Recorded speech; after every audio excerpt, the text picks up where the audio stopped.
I'm reviewing Call of Duty Vanguard for GameRevolution.com, but the whole process is proving trickier than usual when it comes to multiplayer at least.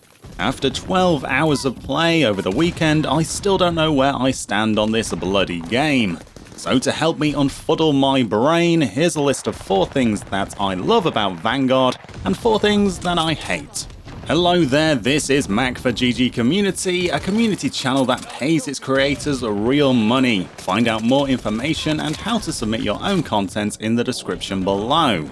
Let's talk love first. I love the chaos that is Call of Duty Vanguard's assault and blitz pacing. For those who don't know, all of Vanguard's traditional maps and modes can be played with tactical, assault or blitz player counts. Tactical is your traditional Call of Duty experience, whereas Blitz is just players popping up everywhere, making for total and utter chaos. And Assault falls somewhere in between. Once I had come to terms with the fact that I would be dying a lot in Blitz, mostly to a lot of kill streaks, which we'll talk about later, I ended up having a great time.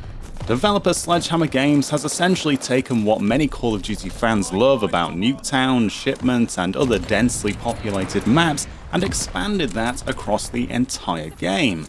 It is absolute mayhem and can be incredibly frustrating, but then it can also be chaotic fun.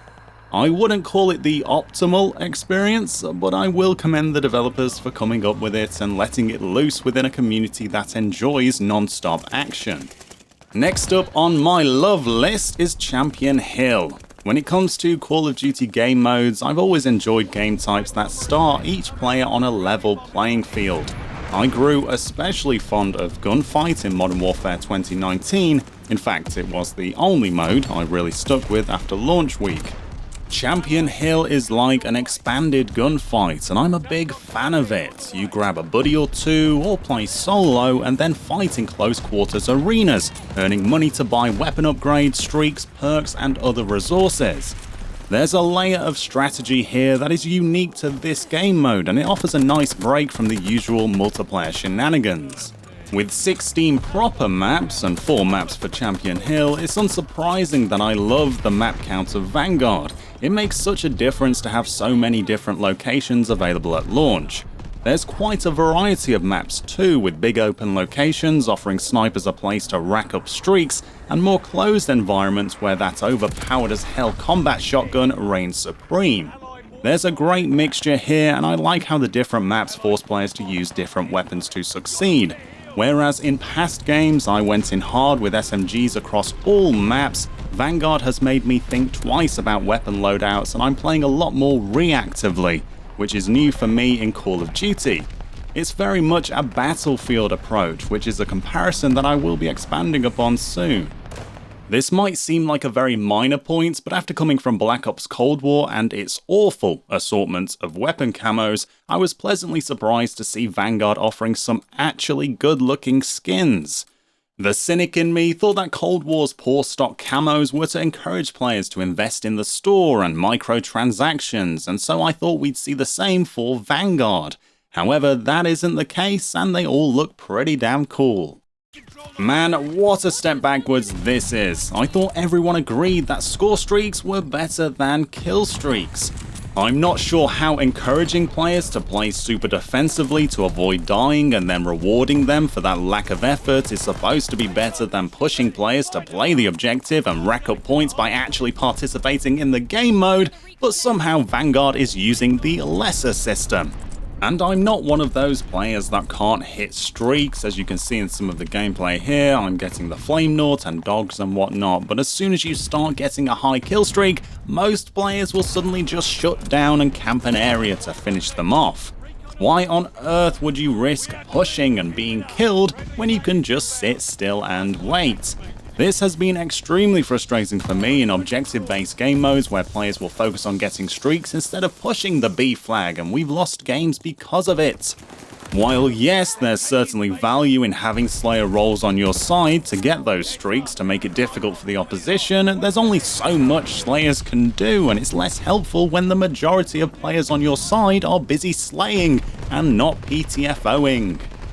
Where the hell has ping gone? After Apex Legends first introduced the feature of non-verbal communication with pings telling teammates about enemy locations, weapon pickups, etc., many other games were inspired by it.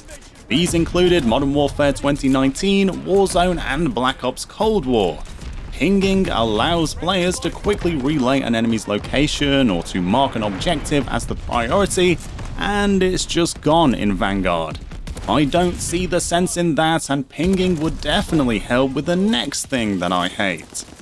I know that Sledgehammer Games has worked to improve visibility since the beta, but man, these players are still blending into backgrounds, and map effects like sand, snow, and dust obscure them even further. More often than not, I'm just shooting at red names through a dust or snowstorm, and it just feels like visual flair over competitive functionality.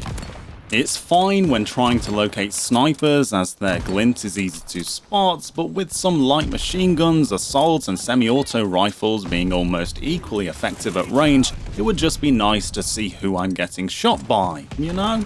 Or maybe I'm just getting old and it's a Mac problem. This will be a controversial one, but there's something off about the movement in Call of Duty Vanguard.